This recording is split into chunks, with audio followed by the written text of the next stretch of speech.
today's Bellator Dynamite 2 conference call. As you know, Bellator Dynamite 2 airs live and free on Spike this Friday at 8 p.m. Eastern. It'll be immediately followed by Bellator Kickboxing St. Louis at 11 p.m. Eastern. On today's call, we have Rampage Jackson, Satoshi Ishii, Michael Chandler, Patricky Pitbull, Matt Mitrione, and Carlson Monatafa. If you guys have questions, we're going to open the lineup for questions now. Please press *1 on your telephone, and the operator will open your line for questions. The first question comes from the line of Steve Juwan with MMAmania.com. Thank you, operator. My first question is for Rampage Jackson. And Jackson, I want to say happy birthday yesterday. Hope you had a good one. And Satoshi Ishii has already talked about how he looks forward to showing off his improved striking from training with Rico Verhoeven and Gegard Mousasi. So what are you looking forward to showing off on Friday, and what kind of fight do you expect? Showing off an ass whooping. Is it going to be a first-round ass whooping? Are you making any kind of prediction? I don't predict shit because I'm not psychic, but I predict that I'm going to whoop his ass. How good does it feel to be back in Bellator again? How does it feel about asking me another damn question? All right, well, Jackson, you're always entertaining. Thank you very much. And my next question is for Patricky Frary. Michael Chandler has said that you tend to look for the knockout in the first round, and if you don't get it, your resolve fades after that. So how do you respond, and what do you expect to do? At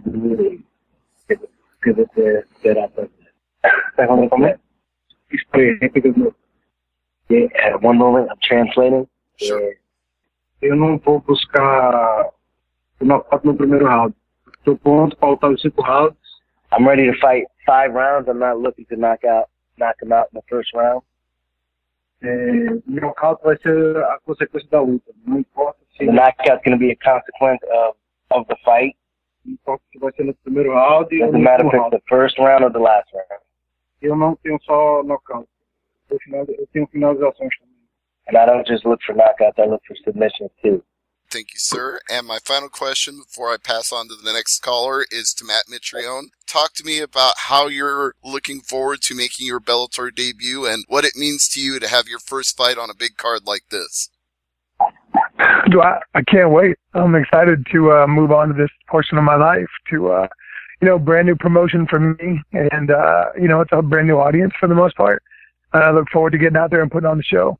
Do you think it puts you in contention for a heavyweight title since the title is currently vacant? Well, you know what the good thing is that's really not my business. I don't really care if it does or not. I have to go out there and fight who they tell me to fight as long as the paychecks don't bounce. I'm there to do work. So, the powers that be can think about that, and after I put this ass whooping on Carl, then, then we can talk about it if that's what they want to talk about. If not, then I'll take whatever fight I can on short notice and get in there and stay busy. All right. Sounds like ass whoopings are the order of the day all around. Thank you, gentlemen. Thank you. The next question comes from the line of Steven Mariko with MMAJunkie.com. The question's for Matt. Kind of wanted to follow up on that question a little bit. I mean, what did you take from your last fight? I know that there was a lot of controversy and you appealed the result, but what sort of lessons did you take from that fight? And did it prompt you to make any changes in your strategy or overall game plan as a fighter? I think I took a couple things away from it. I think mostly that you can't necessarily force a fight, and you can't change the way you fight to appease others, either your opponent or a referee or whatever else. You have to fight the way you do. And, it's the hurt game. It's the fight business. You don't just fight for fun. You fight for a career and a paycheck. So, sometimes you have to be smart about what you do. And that's kind of, honestly, I understand it's kind of ambiguous, but that's what I took away from it. And I feel that, it didn't modify anything in how I do. Like I'm still highly aggressive. I still come forward. I still throw heavy leather. But maybe some tactics and some, ways I approach, some getting into certain positions or combinations have changed. Can you talk to me about how you feel about how the appeal played out? Do you think you were given a fair shake, and sort of what your plan is now? I think you mentioned before that you were going to appeal it to the state courts if you had to. How do you think it played out? I think it's a sham. I think it's a terrible. I think it's a terrible occurrence. I think that the case, if anybody listened to it or saw it online, which I believe it was available, or has seen the minutes, the case was extremely strong, and that I think we did a very solid job presenting it, even though my lawyer was on the way to the hospital at the time. So I think that, and as soon as everything was closed, it was as if, like testimony was closed, it was as if nothing had even been spoken. And the person that kind of railroaded that meeting, he was pretty much like, look, this is how I feel about it, blah, blah, blah. Like disregarded all information or all statistics and facts. So it's a shame, but I'm sure there's some hungry contingent lawyer that wants to, or contingency lawyer that wants to, take it further and go after some money. And I'm down for those conversations because I know my case is strong and I know my position is valid. So why is fighting on short notice something you're specifically targeting after this fight with Carl? I need a carrot in front of me at all times. I don't do well sitting on the shelf. The wheels are going to fall off sooner or later, and I don't want to be sitting around when they do. So if I can get in there, get active, get busy, then that's something I sure as hell want to do. Plus, I only pay when I get work. So, if I need to work to get paid, let's do it, man. As a reminder, if you would like to ask a question, please press star 1 on your telephone keypad. Once again, that is star 1. And our next question comes from the line of Alakish with Sportskita. Hey guys, greetings from India. My first question is for Ishii. Now, Ishii, you'll be making your North American debut against one of the most accomplished fighters in Rampage Jackson. So what are your thoughts about fighting someone like Rampage in your first Bellator fight? I'm excited to this fight, and I'm looking forward to the fight. I can't wait on Friday. All right, great. Now also, as someone asked about your striking game improving, you previously also talked about wanting to fight Rampage on the ground. Now, how comfortable would you be standing up and trading with Quinton? No, I mean, I'm more of a ground fighter, so I think more, good for me to bring to ground.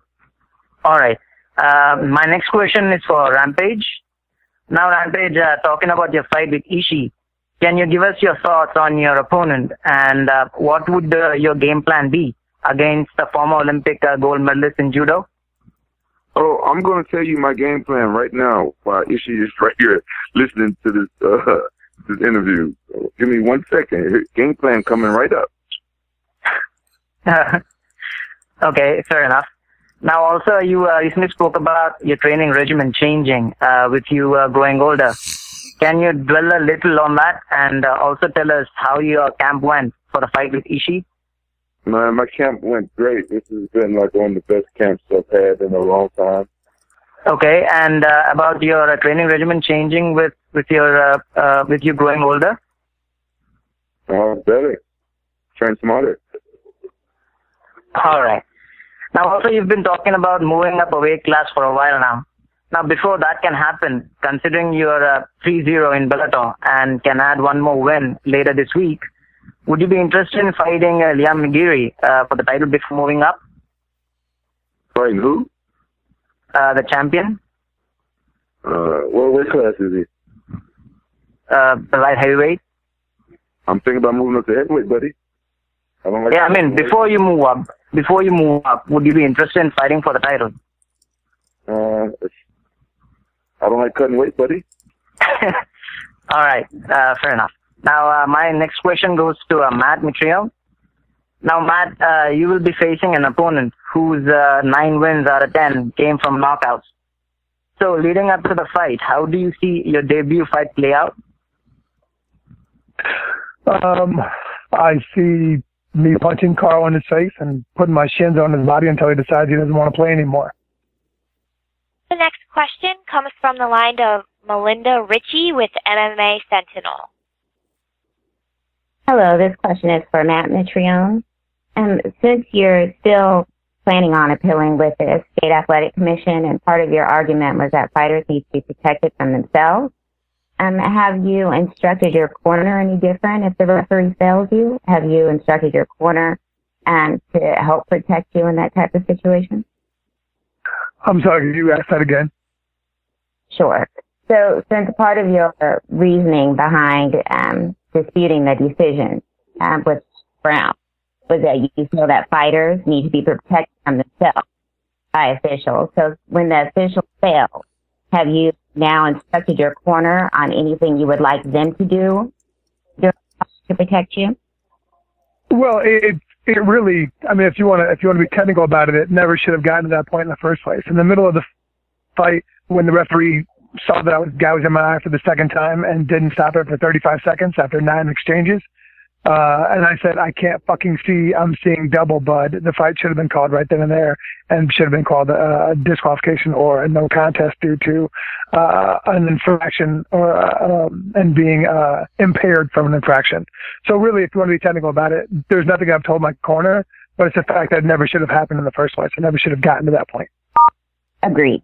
So have you started researching your refs for your future bout to make any protests if you feel that they're not experienced enough? No, I have not. And honestly, man, I think this is just one travesty of appointing of whatever, you know, like Gary Foreman should have never been involved in a fight of that magnitude ever. He has no qualifications to be there. He should never have been there. I don't think that's the case with anybody else, and I don't expect that to be the case with anybody else. If they're going to be appointed, they should be qualified and sanctioned. That's it. They should have the trust and competence to do so. So I'm not going to change my careers or give any kind of worries about it.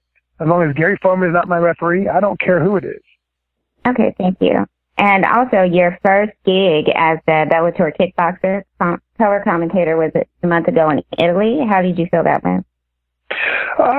You know, I was nervous for it. It was interesting. I don't get nervous for fights, but I was really nervous for the response and the review. And you know, it was nice. It was received relatively well. And obviously, there's things that I have to get better at. But you know, I'm cutting my teeth in front of a national audience, and it was exciting, and I enjoyed it. And hopefully, they'll give me another chance. Thank you. And for Michael Chandler, the last time you fought Patricky was in May 2011. What changes have you seen in his skills, if any? You know, I think he's definitely improved. It has been a while. He's very much the same old though. He's got a ton of power in his hands. Got some spectacular knockouts. He knocks guys out. So you have to do your homework and you have to prepare right. And that's exactly what I've done. I've prepared perfectly for this fight. You will see a new and improved version of myself. I'm the best that I've ever been. With my new training camp that I've been working, down in Boca Raton with Neil Melanson and Henry Hoof. So I'm excited wherever this fight goes. I'm going to be prepared. And, like I said, I did my homework. I trained perfectly for this fight, for this particular opponent. Obviously him and I know each other well because we have fought before. We've been fighting in the same promotion for a really long time, and I knew our paths would cross eventually. So I've been thinking about this fight for many years, and it's a fight that I see myself going out there and getting my hand raised numerous ways, and that's what's going to happen on Friday night. So I'm excited for it. And is this a permanent change in your camp? I think the MMA industry, there's nothing permanent. You know, I love what I'm doing right now. I love being down in Boca with Neil Melanson, Henry Hoof, Black Zillions. The team is great. Coaching is great. But, you know, being in this sport 7 years, 8 years now, there is absolutely nothing permanent about this sport, about this industry, except for the fact that you have to do the best for yourself, and you have to make the right decisions for yourself, you know? So I can't call anything permanent, but yes, I am training down there in Boca right now, and I plan on going back after I win this title and defending the belt. So with that being said, there's nothing permanent in this sport, but I definitely plan on going back. Thank you. And last question. Since you faced former champion Will Brooks twice and weren't successful twice, will this be as satisfying emotionally as winning over Brooks? A satisfying emotion what? Will this be as satisfying as being able to win the belt from Brooks? To me, it doesn't matter who I fight. I mean, this is the fight game. You know, like Matt said, it's the hurt business. There's a bunch of highs and a bunch of lows. I know my past failures have prepared me for my future. So I'm excited for it. And I don't care who it is, who I step in the cage with. I'm really competing against myself. I'm competing against my former self. Can I go out there and perform the way that I need to? Can I go out there and perform like I should and reach my full potential? That's really all I care about. I could care less who I fight. I could care less what weight class it is. I could care less where it is or who it is or what's going on, whether it's for the title or not. Man, I just want to go out there and I want to perform and I want to get my hand raised no matter who it is. So that's all I can really say about that. Thank you, and good luck on Friday, gentlemen. Thank you. The next question comes from the line of Luke Thomas with Fox Media. Good afternoon. This question's for Matt Mitrione. Matt, the Bellator heavyweight title sort of up for grabs. I'm curious to what extent you believe a win on Friday would put you in position for, I guess, a title shot. Well, first of all, what's up, Luke? Second, honestly, man, it doesn't really matter that much. It's not my opinion. It's not my place to make a decision or a statement on that. It depends on how handily I beat Carl and how I go about doing it. So if I put on a good enough show and the man feels that I'm in line or we should fight for that vacated title, then I'll scrap whoever they want. If not, just keep me busy, man. That's all I want to do. Stay busy, stay active. There's plenty of heavyweights in the heavyweight division. Rampage wants to come to the heavyweight division. There's so many conversations to have afterwards that, assuming that everything goes well, we can always figure it out. Just as a quick follow-up, to what extent is it a priority for you? And I guess what I mean by that is, and obviously if you're fighting for a title, you're going to be on bigger cards and at the top of them. But I guess if the question was posed to you, bigger fights on bigger cards or, maintaining and winning that title, what is the bigger priority for you at this point in your career? Yeah, I honestly, man, I don't care. I really don't. I enjoy competing. I enjoy being active. I don't have an agenda on either side. To get the strap, cool, awesome, sweet, sounds like a lot of fun. Fight for a strap, cool, sounds like a lot of fun. Have huge fights on big events and make money all hand over fist, awesome, sounds great. Just keep me busy. I don't care which one it is. I'll do both. I mean, let me fight for the title, win it, and then retain it against whoever in the world wants to fight. Cool, great, awesome. I'm on board. Just keep me active. That's all I want. Fair enough. Thanks, guys. The next question comes from the line of Steven Morocco with MMAJunkie.com. Hey, quick one for Quentin. Why do a 215-pound catch weight as opposed to just a heavyweight bout? What's the significance behind that? Actually, I don't know. The fight was given to me at a catch weight, and I didn't turn it down. I didn't have no decision making in that. So it wasn't about sort of tapering up in weight, and it didn't have anything to do about okay. No, I would have. How do you think? I would have rather it been a heavyweight fight because I've been thinking about going heavyweight for a while. So they offered me to fight at 215. I said, yeah. I thinking now. I guess I should have said, let's do it at heavyweight. I mean, if there was a 215-pound weight class, do you think that's where you would thrive the best? Yeah, I would like to fight there because I think I'm too small to go against the bigger heavyweights, but I'm too big to be at the 205 weight class now. So 215, 220 would be perfect for me. When you do go up to heavyweight, what do you expect to? Do you expect to still be around 215 pounds, or do you think you're going to get at any bulk? I think I'll start lifting weights more, and I'll probably walk around about 235, 240. Because throughout my whole career, I've been staying away from the weights. I've only been doing weights for strength and conditioning, but for heavyweight, I start lifting heavy weights, stuff like that. Gotcha. Thank you. And then for Michael, I'm wondering how long you've been in camp. The fight was canceled in May, and you pretty much just rolled into this next one. How long have you been training? Man, I tell you what, it's been now that it's over, and now that I can see the light at the end of the tunnel, and I just I just saw the belt downstairs doing photos and stuff. It's all, my mindset has changed, but it was definitely definitely a long process. You know, I was excited to fight May 14th for Josh Thompson. I got down to Boca 9 weeks before May 14th. It was somewhere in March.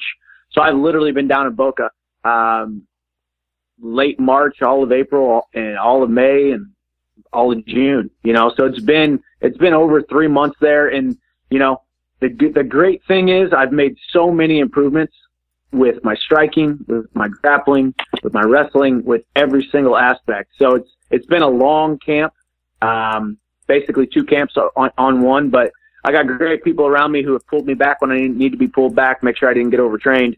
And I'm right where I need to be, in shape, and the most skilled I've ever been. So it's good. What was it like spending all that time in Florida? Just living in Florida? It's different, man. It's me. I mean, I've gotten used to it though. I've traveled a lot. I've spent a lot of time in you know, little apartments by myself, hanging out, not doing much at all besides training. And that's kind of where I thrive. You know, my training camp is my training camp, and I don't expect to have fun. I don't expect to have friends. I don't expect to go out to eat or go grab a movie or do any of that kind of stuff. It's a very boring, minimalist lifestyle, and I kind of love it. I thrive in it. It excites me, and it gets me excited about improving and going out there and doing great things. You know, so it was tough to be away from my wife. But our relationship has gotten better, being all the way away from each other, and just me being able to really pursue what I want to do, and the calling on my life has made me love life more, love her more. So it's been great, you know. So it'll be nice to go out there, get this strap Friday night, take a little vacation, spend some time with her, and just you know, figure out what's next on the horizon. If you put these 2 camps together, is this the longest training camp you've ever had?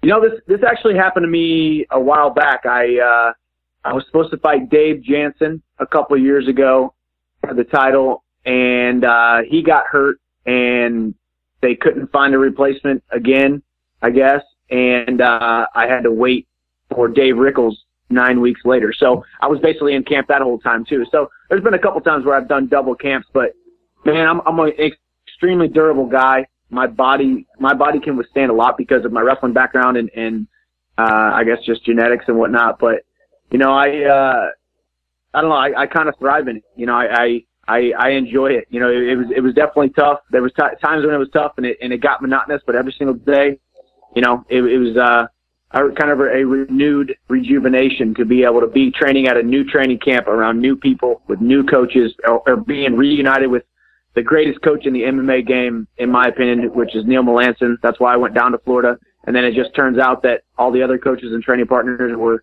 a lot, you know, they exceeded my expectations. So it was a great camp. Last question. If you beat Pitbull, do you expect Josh Thompson to be the first title defense? You know, I hope so, man. I wish him well. I wish him a speedy recovery. I don't know the extent of his injuries and whatnot, but I hope he does. I think it's a fight that the fans want to see. I think it's a fight that he wants, that I want. It's a fight that Bellator wants. Bellator invested in him, and you know, I think that fight is definitely a fight that needs to happen. So I hope he comes back, and you know, whether I fight him next or you know, there's a Ben Henderson fight on the horizon. Hopefully, you know, we'll see what happens. Thank you. The next question comes from the line of Jason Floyd with the MMA Report. My first question would be for Matt, and a follow-up on the referee part of this. Have yourself or anyone in your camp reached out to Missouri Commission to see who the referee is going to be in your fight to make sure that maybe you don't have any issues with that referee? No, I have not, and I do not plan on it. Is that something you would do in the future? I should not have any kind of... No, it's not. I should not have any kind of issues with any referees. Referees should not be a part of the conversation. They should be there to keep everything fair and just and moving along. So I'm not going to spend my time worrying about a referee and who's going to be there and who's not. Thanks. My next question would be for Michael Chandler. Mike, you've been in a lot of title fights in Bellator. How does the preparation for this title fight compare to your other title fights? You know, I think ever since I started the sport, I haven't really changed much in my preparation. You know, whether it's a title fight or whether it's was just a regular fight or whether it was the tournament fights. For me, it's always a constant pursuit to just get better. You know, I Even though, during these last 2 camps that I've had to train for, one I was about to fight Josh Thompson. Now I'm fighting Patricky. I don't really focus a ton on them. I mean, I know a lot of what they bring to the table. I've seen Patricky fight a bunch of times, so I've seen the tapes. I've seen his tendencies, his mannerisms. I know exactly where I can exploit him, but mainly I focus on myself. Especially with this training camp, I was at a new place, learning a new striking system, and learning and getting back to that Neil Melanson grappling system that I've been away from a little bit over the last year or so. So I'm just excited. I'm prepared. I'm prepared in every aspect of of wherever this fight might go, and I'm excited to go out there and compete. Patricky mentioned about having VADA doing out-of-competition testing for this fight. Is that something that you had attempted to have take place, or is that just something that just couldn't happen? Was that something that attempted to take place? Yeah. Did you reach out to whether it was anybody in Bellator to try to make sure this could happen? No, I didn't. You talking about over social media? Yeah. Yeah, no, I have no idea. I guess he got mad that somebody accused him of using in the past or whatnot, and he said it was all just hard work. So I don't know how that happened. I think he just got a little upset that a fan kind of accused him. I had nothing to do with it. I'm all for drug testing. I would love to be drug tested. I honestly get a little jealous when I see pictures of people, in the UFC saying, "Oh, USADA popped in at 6 a.m. this and that," because I think, I want people to know how much I get drug tested. I want people just to know when I get drug tested, and because it just legitimizes all your hard work, because I get that stuff all the time. People say, "Oh, look at that. He's obviously using this, or he's obviously using that." You can't look like that when it was just hard work and diet. And it's kind of a big kind of forget you to be able to say, "Here, I just got drug tested. Here, all this is hard work, diet, and the lifestyle. This is a lifestyle, and it's just people's insecurities when they say those kinds of things and accuse people of using." So for me, I don't accuse anybody of doing it, and I obviously don't do it. So I just believe hard work prevails. So, final question would be for Patricky Pitbull. Patricky, Michael talked about what the first fight that you two guys had. What do you remember from that first fight you had with Michael? Eu lembro que os rounds começaram bastante equilibrados e toda vez que eu estava evoluindo, ele chutava meu saco. I remember that each rounds were pretty much starting off equal, and then I would get kicked in the nut. Toda vez que eu estava evoluindo em cada round, eu estava machucando o rosto dele, ele chutava meu saco. Every time I started hurting him, I got kicked in the nuts again. E no terceiro round, ele me dominou. And then in the third round, I got dominated. Mas só que dessa vez vai ser diferente. This time will be different. Porque eu vou pegar o cinturão e ele talvez ele volte para San Diego, não vai voltar para Flórida não. Because this time I'm going to get the belt, and he's not going to go back to Florida. Maybe he'll go back to San Diego. Thanks, guys. The next question comes from the line of Steve Juwan with MMAmania.com. Thank you, operator. This question is for Seumana Tafa.